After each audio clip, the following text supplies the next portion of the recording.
Hi everyone, I'm back to read Looking Back in 1853 at the Yellow Fever Epidemic, and this is in the back of the book from book 4 of Troubles called Troubles for Cecile from 1853, Looking Back at the Yellow Fever Epidemic. A terrible outbreak of yellow fever really did strike New Orleans in the summer of 1853. All across the city, families fought against illness and death, just as Cecile's family did in the story. That summer, almost 30,000 people fell ill and 10,000 people died. The whole city was a hospital, said one New Orleans man. Another wrote, "Never have I known such cause for sadness." It was one of the worst epidemics or outbreaks of disease ever to strike an American city. But it was far from the only one. Today, children are familiar with vaccinations against disease. But in Cecile's time, there were no antibiotics or vaccines for illnesses such as whooping cough, scarlet fever, measles, and diphtheria, which swept in deadly waves through towns and cities. People also did not have refrigeration and modern sewage systems to keep food and water safe. Terrible diseases such as yellow fever, typhoid fever, and cholera were passed through dirty water, spoiled food, or the bites of insects that thrived in unclean conditions.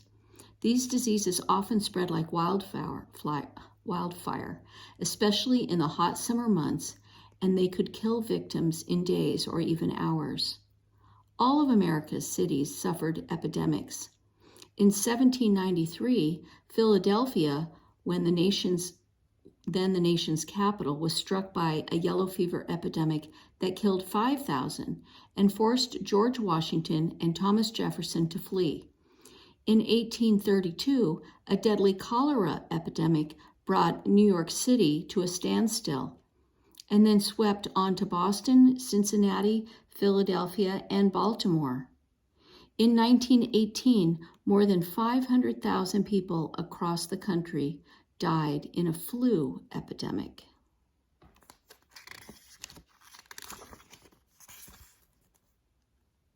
Until well into the 20th century, in fact, few children grew up without losing at least one parent, sibling, or close friend to illness. Even worse, the same disease might kill several family members within a few days, just as Marie Grace lost both her mother and baby brother in a cholera epidemic. In Cecile's time, yellow fever was one of the most feared of all epidemic diseases, not only because of its frightening symptoms, such as yellowed skin and eyes, but because no one knew what caused it or how to prevent or cure it. Still, when yellow fever first appeared in New Orleans in 1853, most people weren't very worried. As Armand tells Cecile, there hadn't been an epidemic in New Orleans for several years. Each summer, a few sailors and ship passengers would arrive at the docks with yellow fever, but the disease rarely spread beyond the crowded neighborhoods where poor immigrants lived. In fact, New Orleans natives like Cecile's family believed they were very unlikely to get yellow fever. Although they didn't know it, most had probably had a mild case as children, which kept them safe later in life. But in the summer of 1853, weeks of rain created ideal conditions for mosquitoes. They carried yellow fever into every part of the city, rich and poor. And that year, yellow fever affected even people who had lived in New Orleans all their lives.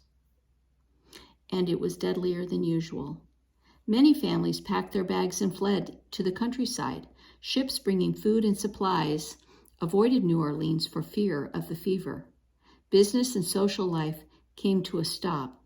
Hospitals and orphanages overflowed. Gravediggers worked around the clock, and still coffins piled up at the cemeteries, waiting for burial. Desperate to drive away whatever was causing the fever, the mayor had cannons fired every morning and barrels of tar burning on the street corners, creating thick clouds of stinging smoke that hung over the city. Yet the people of New Orleans refused to give in to panic. For the most part, they faced the epidemic with remarkable calm and courage. Like Cecile and Marie Grace and their families, those who remained healthy turned all their efforts into caring for the sick, the orphaned, and burying the dead. A private service group, the Howard Association, organized efforts to get medicine, food, and medical care to those who needed it free of charge. The city's doctors, like Marie Grace's father, tended patients night and day, and when the hospitals ran out of room, doctors turned a ballroom into a well-organized temporary hospital. Nurses served heroically in homes and hospitals, earning great respect for the fine care they provided.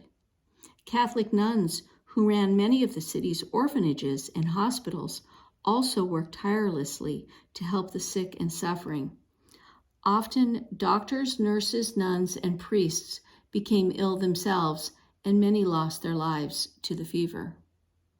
In late August, the number of deaths fell slightly, and people began to hope that the end of the epidemic was in sight. The mayor declared Friday, September 2nd, a day of prayer and fasting. Churches overflowed as people all across the city gathered together to grieve and to pray, just as Cecile and her family do. By October, the epidemic of 1853 was over, and the city began to come back to life. Schools and shops opened again, and more ships returned to New Orleans. The rest of the nation had followed the progress of the epidemic and had sent money, doctors, and supplies. Newspapers as far away as Philadelphia and Baltimore wrote of the courage and spirit with which New Orleans had faced the most devastating epidemic the nation had ever seen. All right, and that is the end of our book, Troubles for Cecile, Book 4 from 1853. Hope you liked it, and next time we'll read Book 5.